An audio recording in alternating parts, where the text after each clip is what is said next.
Assalamualaikum warahmatullahi wabarakatuh. Bismillahirrahmanirrahim. Alhamdulillahilladzi hadana lihadza wa ma kunna linahtadiya laula an hadanallah. Asyhadu an la ilaha illallah wahdahu la syarikalah wa asyhadu anna sayyidana wa nabiyyana Muhammadan abduhu wa rasuluh. Allahumma shalli wa sallim ala sayyidina Muhammadin nuril anwar wa sirril asrar wa tighyaqil akhyar wa miftahi babil yasar sayyidina Muhammadin al-mukhtar wa ala alihi al-athhar wa ashabihi al-akhyar adada ni'amillahi wa ifdalihi. Subhanaka la ilma lana illa ma 'allamtana innaka antal alimul hakim. Wa tub alaina ya Allah innaka antat tawwabur rahim. Qala rabbi shrah li sadri wa yassir li amri wahlul 'uqdatam min lisani yafqahu qawli. Pemirsa yang dimuliakan Allah Subhanahu wa taala, alhamdulillah kita bersyukur kepada Allah Subhanahu wa taala kembali kita dapat bermuajahah dalam rangka membacakan kitab yang telah ditinggalkan oleh ulama terkemuka kita, yaitu di dalam kitab Tanbihul Ghafilin. Mudah-mudahan apa yang kita baca dari apa yang mereka telah tinggalkan kepada kita semua betul-betul mendapat pembelajaran bagi kita dalam rangka menjalani kehidupan yang fana ini, menggapai kebahagiaan di dunia wal akhirah. Salawat dan salam semoga terlimpah dan tercurah atas junjungan alam Nabi besar Muhammad sallallahu alaihi wasallam, yang semoga kita senantiasa menjadikan beliau uswatun hasanah di dalam kehidupan kita sehari-hari, sehingga kita berhak mendapatkan syafaatul uzma ila yaumil qiyamah. Amin ya rabbal alamin. Baik, kita teruskan saja apa yang kita baca dari pertemuan kita yang telah lalu. Bismillahirrahmanirrahim. Qala al-musannif rahimahullah ta'ala wa nafa'ana bihi wa bi'ulumihi fid dharain. Amin ya rabbal alamin.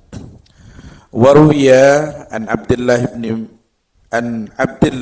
ibn Miswar al-Hashimi qala qara'a Rasulullah sallallahu alaihi wasallam hadhihi al-ayata faman yuridillahu an yahdiyahu yasrah sadrahu lil Islam wa man yurid ayyadillahu yaj'al sadrahu dayyiqan harajan. Thumma qala idza dakhala nurul islami al-qalba infasaha wa insharaja.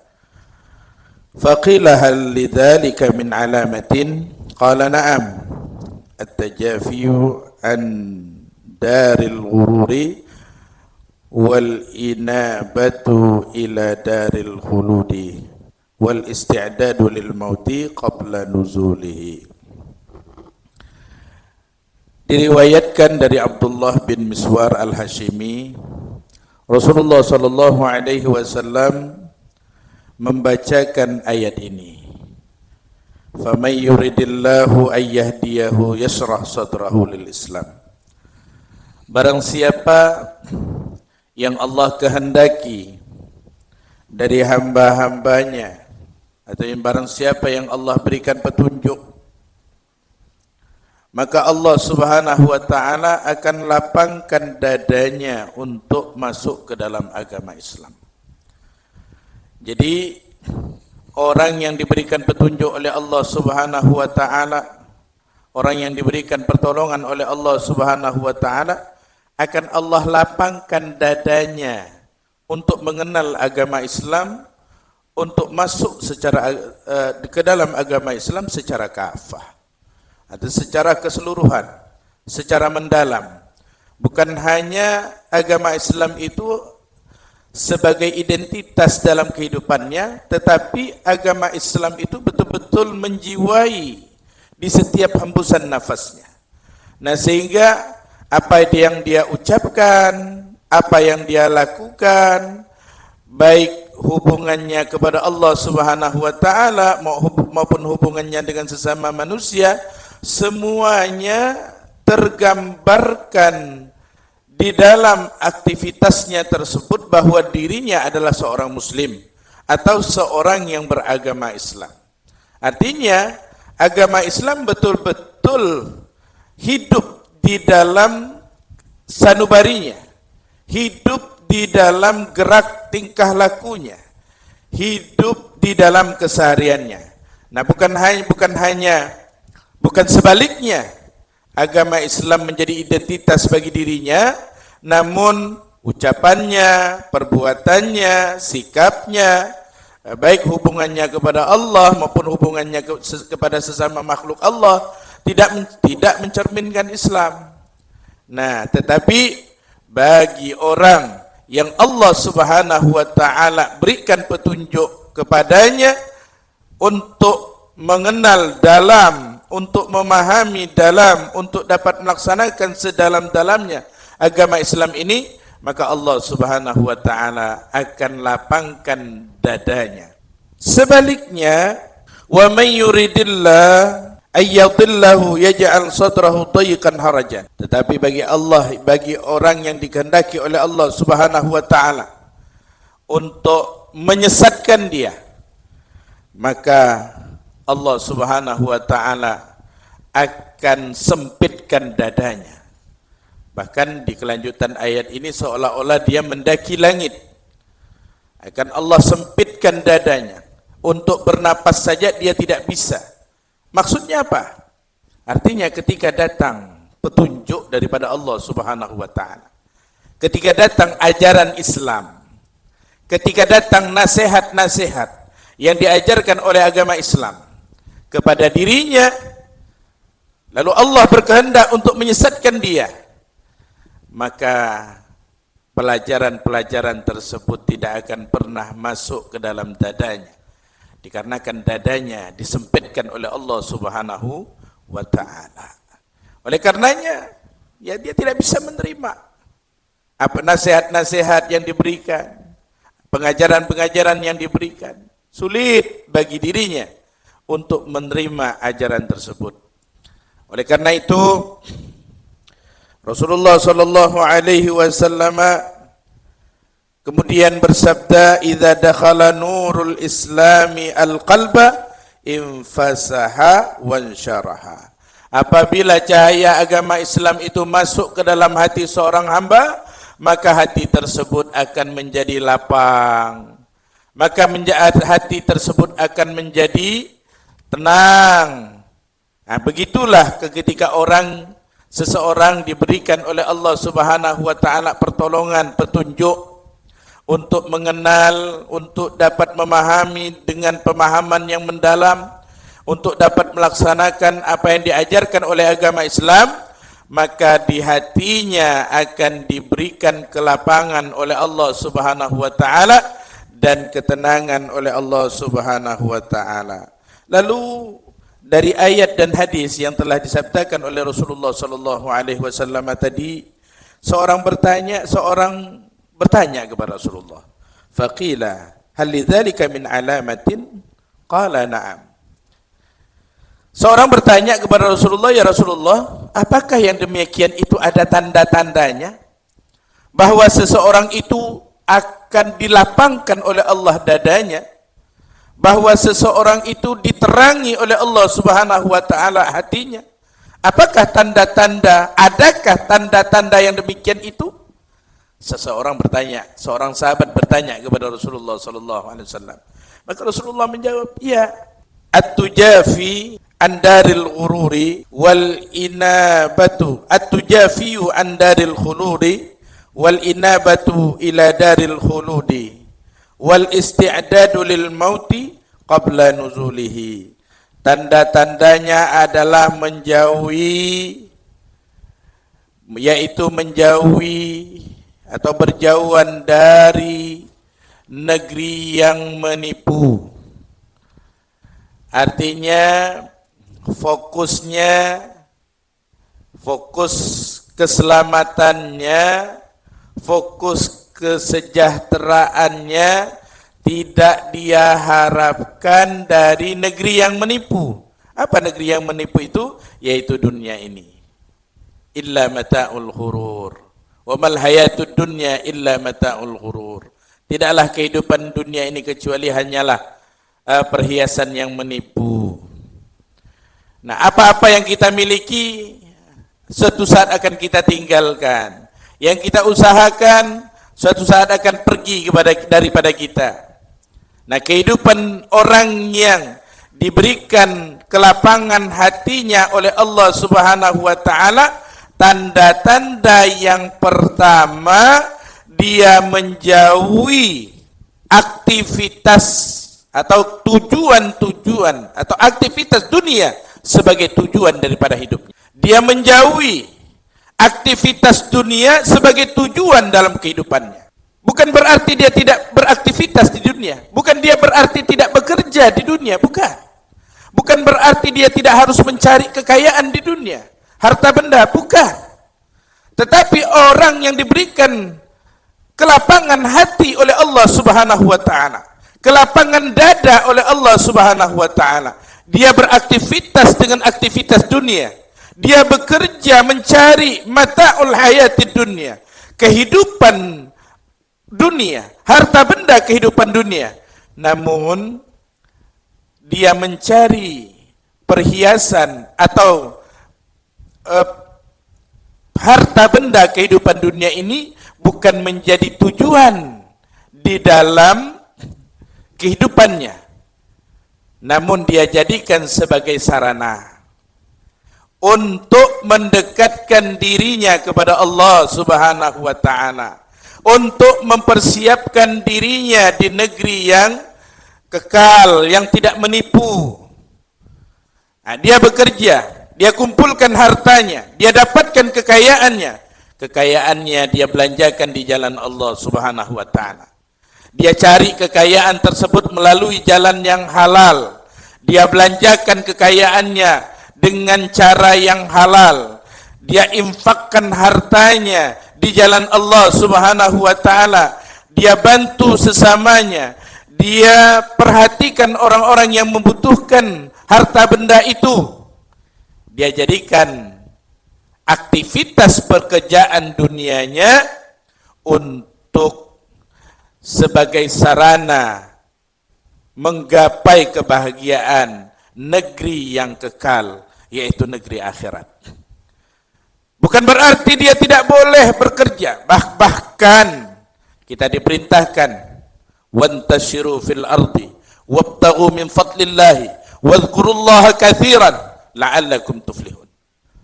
Setelah kamu mengabdi kepada Allah Subhanahu wa taala, bertebaranlah kalau kalian di muka bumi Allah. Cari karunia-karunia Allah Subhanahu wa taala. Kita diperintahkan di muka bumi ini untuk menggali potensi-potensi dunia ini. Kaum muslimin, ayo menjadi cerdas, ayo menjadi orang yang kaya, ayo menjadi orang yang berilmu, ayo menjadi orang yang terkemuka. Jangan sampai kita kaum muslimin menjadi orang yang mundur, orang yang miskin. Tetapi satu hal, kita punya misi.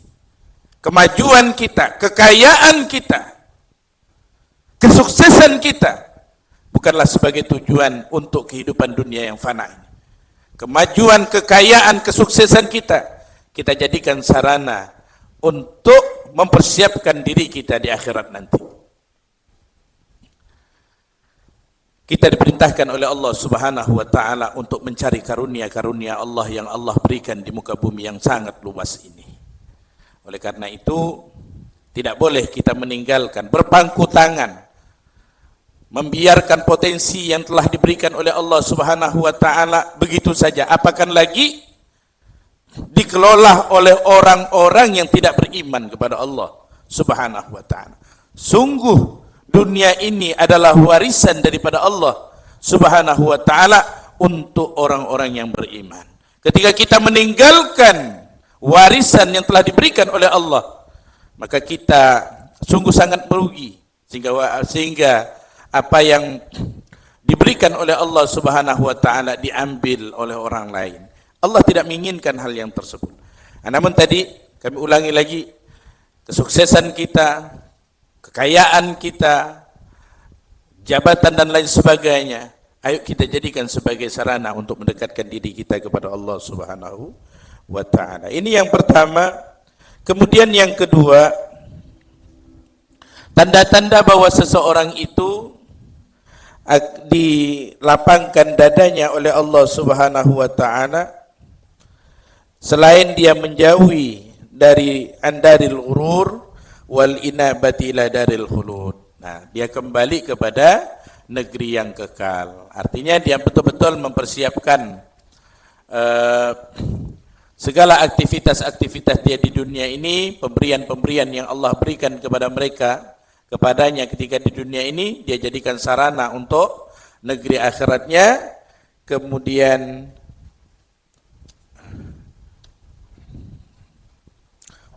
wal isti'dadu lil mauti qabla nuzulihi. Nah, mempersiapkan untuk kematiannya sebelum datang kematian tersebut kepadanya. Qabla nuzulihi, sebelum kematian tersebut turun atau datang kepadanya. Nah, jadi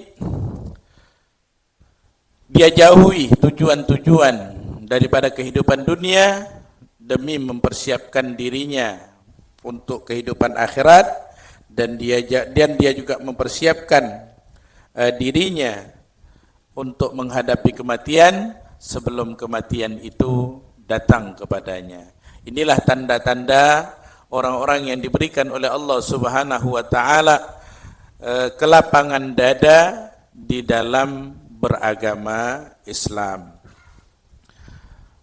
Warawah Ja'far bin Burqan an Maimun ibni Mahran anna an-nabiy sallallahu alaihi wasallam qala li rajulin wa huwa ya'izuhu. Meriwayatkan Ja'far bin Burqan dan dari Maimun ibni Mahran, sesungguhnya Nabi sallallahu alaihi wasallam bersabda kepada seorang laki-laki dan dia memberikan nasihat kepada laki-laki tersebut. Apa nasihatnya?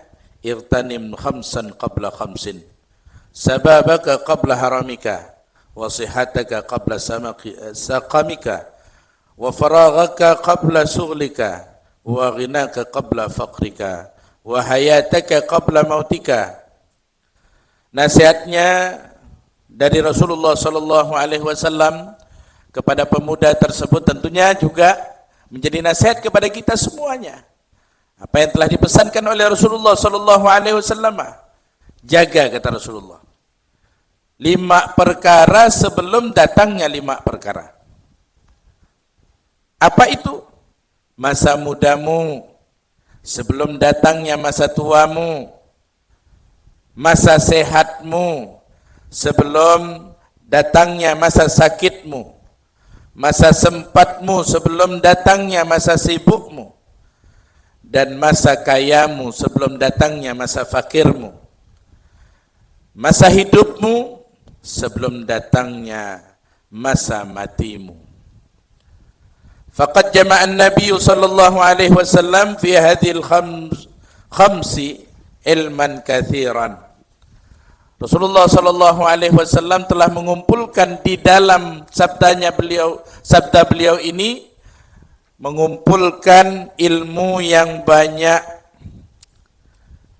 Li'anna ar-rajula yaqdiru 'ala al-a'mali fi hali sababihi ma la yaqdiru 'alaihi fi hali haramihi.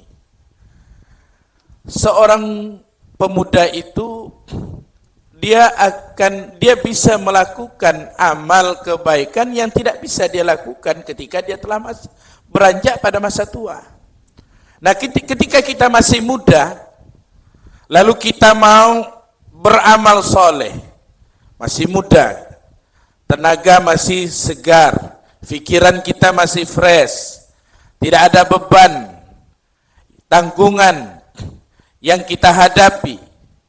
Maka ketika seorang pemuda dia belajar memperdalami agama Islam dengan sungguh-sungguh, dia melatih dirinya untuk berakhlakul karimah, dia melatih dirinya untuk beramal soleh, dia laksanakan perintah-perintah Allah, dia pergi sholat berjamaah di masjid, kemudian dia berangkat belajar ke negeri-negeri yang jauh dari kampungnya untuk memperdalam ilmu agama, dia senantiasa sujud kepada Allah Subhanahu wa taala di malam-malamnya. Masa muda, ketika badan masih sehat, ketika tubuh masih kuat, pada masa itu seorang pemuda yang dia gunakan untuk beramal saleh, mungkin ketika dia telah menjadi tua tidak lagi dia dapatkan perlakuan atau kelakuan yang sama ketika dia berada di masa tuanya.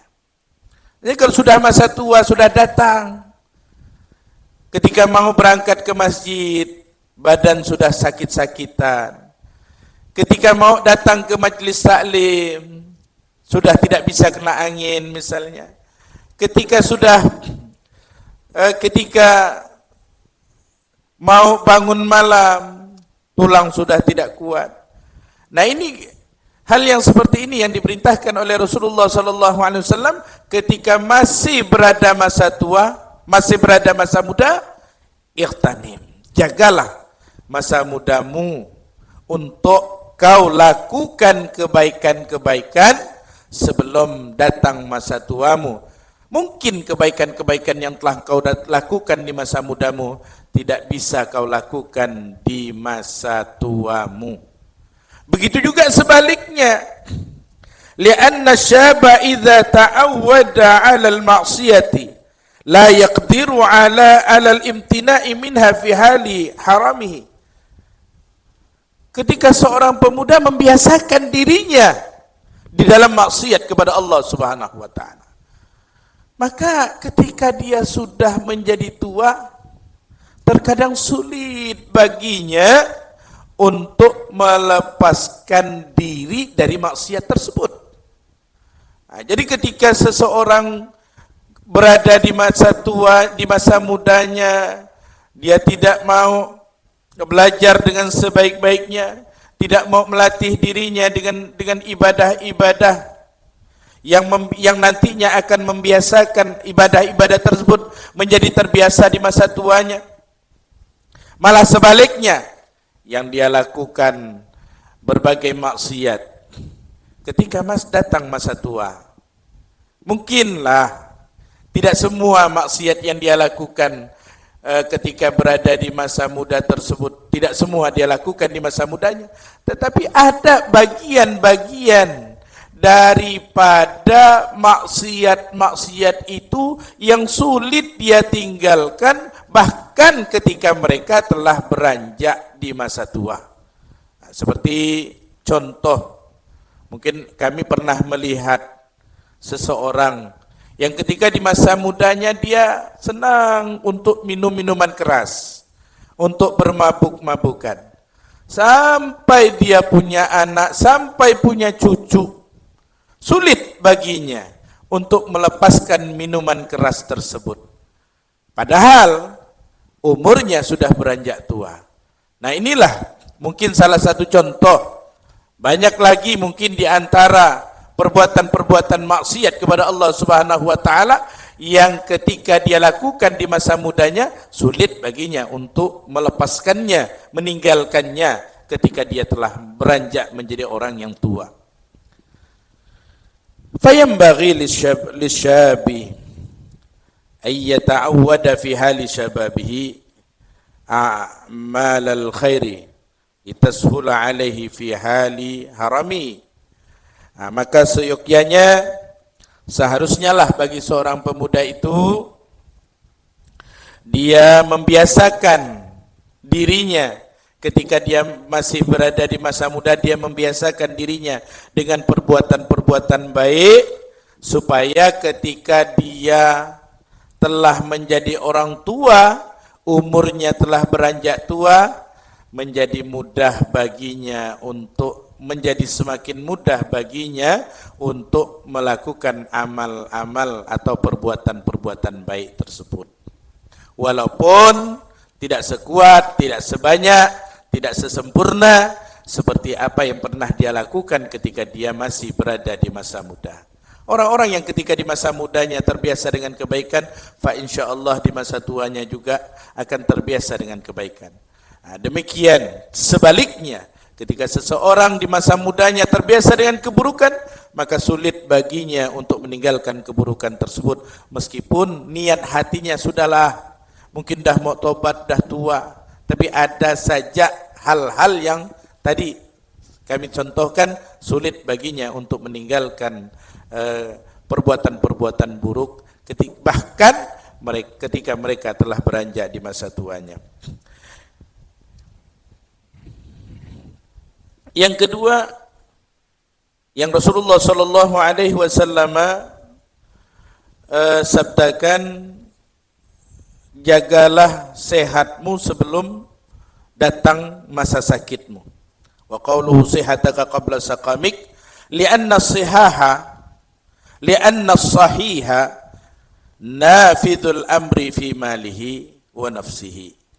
Fayanbaghi lis-sahihi an yagtanima sihhatahu wa yajtahida fil a'mali salihati fi malihi wa badanihi li'annahu idza marada dha'fa badanuhu 'anil ta'ati wa qasurat yadahu an malihi illa fi miqdari thuluthi wa illa fi miqdari thuluthi. Jadi yang kedua kata Rasulullah, jaga masa sehatmu sebelum datang masa sakitmu. Karena orang yang sehat itu dia akan bisa melakukan beberapa urusan ketika dia sehat, termasuk urusan untuk hartanya, termasuk urusan untuk dirinya ketika dia masih sehat. Oleh karena itu, fayambaghi lis-sahihi, seharusnya seyogyanya bagi orang yang sehat itu ayyagtanima sihhatahu, dia menjaga diri ketika dia masih sehat, wa yajtahida fi'il a'mali salihah, kalau dia masih sehat dia harus bersungguh-sungguh melakukan amal-amal baik, amal-amal saleh, fi malihi wa badanihi, pada hartanya, pada badannya.